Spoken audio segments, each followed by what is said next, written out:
Hello everyone, welcome back. Today we're on location, and what we're going to be doing today is we're going to be installing the Iron Rock Off-Road Critical Path Long Arm Lift Kit. So let's get started. Okay, now the first step that you're going to want to do in the installation of this Iron Rock Off-Road Critical Path Long Arm suspension system is to get all four wheels and tires off the vehicle. Now you don't necessarily have to have a lift to do this, but it's going to be a little bit easier for what I need to do because I have springs and I don't have a spring compressor. So I'm actually going to set up after you get the wheels and tires off, you're going to want to put the vehicle on jack stands. Okay, and you're going to want to secure the vehicle on the frame side as well as the axle in the front and the cross member with jack stands. So because I don't have 8 jack stands, I'm using a lift. I'm going to put jack stands on the front axle and the cross member, and then what I'm going to do is when I unbolt everything, I'm going to raise it up enough to allow the springs that are in here now, which is a 3.5-inch lift system, to be wiggled out, so I can then put in the 4.5-inch springs, because this is going to end up being a 4.5-inch long arm lift kit. So that's the first step. Now the second step is to go ahead and put together the caster adjustment on the Y of one of the control arms, and I'm going to show you that now.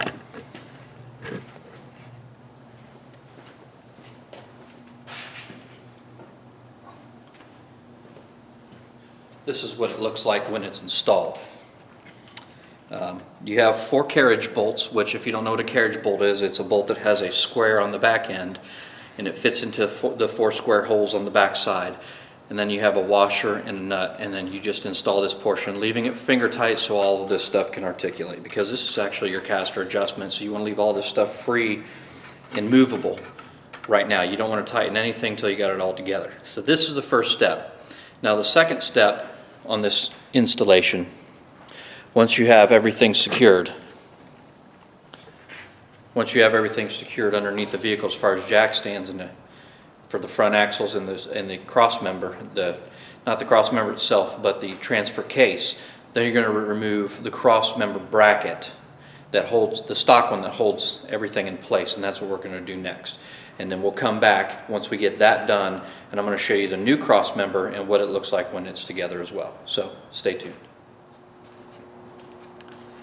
Okay, we're back.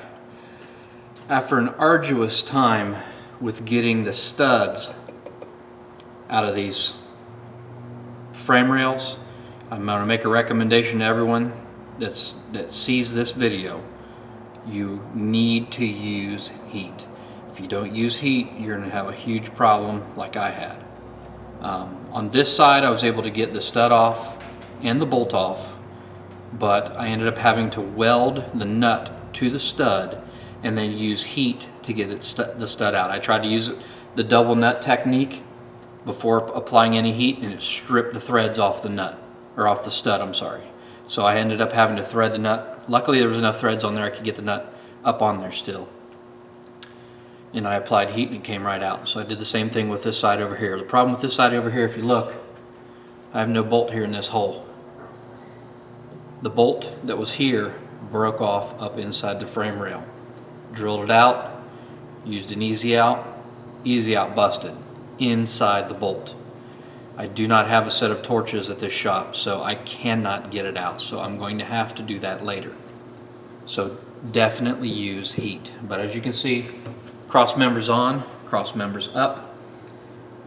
Transfer case and transmission are back where they belong here on the mount. I'm sorry, here and here. The nuts are reinstalled in here.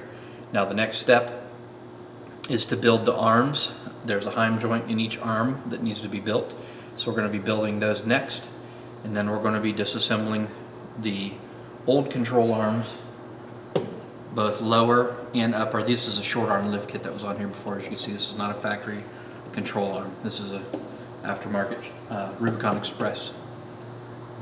And of course, all this stuff's going to be eliminated on both sides, so I'm also going to have to cut these lowers off in order for there to be enough clearance for the control arms that are going on here. So that's what we're going to be doing next.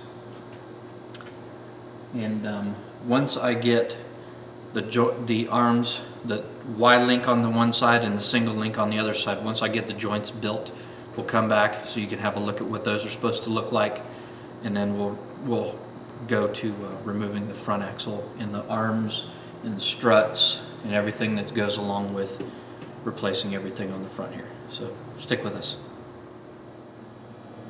Okay, I'm going to zoom in on this so you can see exactly what it should look like once it's together. Now if you notice, there's just a little bit of grease squeaking out from around the entire housing there, and that's about perfect as far as the amount of grease that you're going to want in there. You want to make sure that a whole inside there is full of grease to the point where it's just barely starting to seep out. That ensures that you've got enough grease in there to keep that ball well lubricated throughout its time that's on the vehicle until it ends up wearing out. Now of course there's a nylon bushing in there on either side that will also eventually wear out, and then you will have to rebuild these. But that's what you want it to look like when it's finished. So now let's get into taking the front suspension apart and then installing these arms. Okay, due to some time constraints, and it's about 10 o'clock at night now, and I started at 7 o'clock this morning, I just went ahead and punched through and got all this stuff done. When you get to the point where you're installing these long arms, what you do is you put this Y-arm in first, okay? You put the bottom bolt in first and just tighten it up, thumb tight. Line up your caster bracket in the upward position, which is full caster.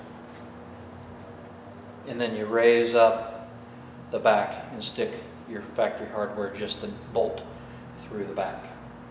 And then you can come up here to the front and install your caster bolt. Same process for the opposite side. You do the front end first, and then you bring your back up. You will end up having to adjust the axles backwards and forwards to get the bolts and the holes in the back, of course. Went ahead and also put my 4.5-inch springs in. New shocks. The brake cables I had were for 8-inch lift. I did that intentionally so I knew I'd have plenty of droop in these lines, so I'd never run the risk of having any issue with them.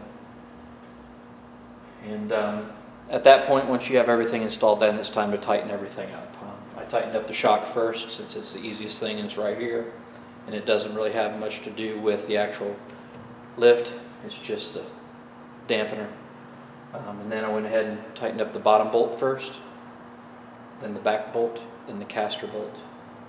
And when I did that, it was down on the jack stands under pressure. So it was, the weight of the Jeep was being held by the jack stands. So you make sure you want to do that too when it's loaded, not when it's unloaded. And that was pretty much it. In the rear we did a 5.5-inch, there's a 4.5 to a 5-inch adjustable shackle. We're at the 5-inch height back there because I've got that spare tire carrier, a spare tire. I'm going to put a high lift jack back there, as well as 2 Rotopax cans, one for water, one for extra fuel. So I figure with the weight of that, it's going to sag it down. It'll probably sit pretty level at that point in time. Now it's just a matter of putting the tires back on, hooking up sway bar disconnects, and installation is complete. If you have any questions, comments, feel free to post them down below, and we'll see you on the next one. Thanks.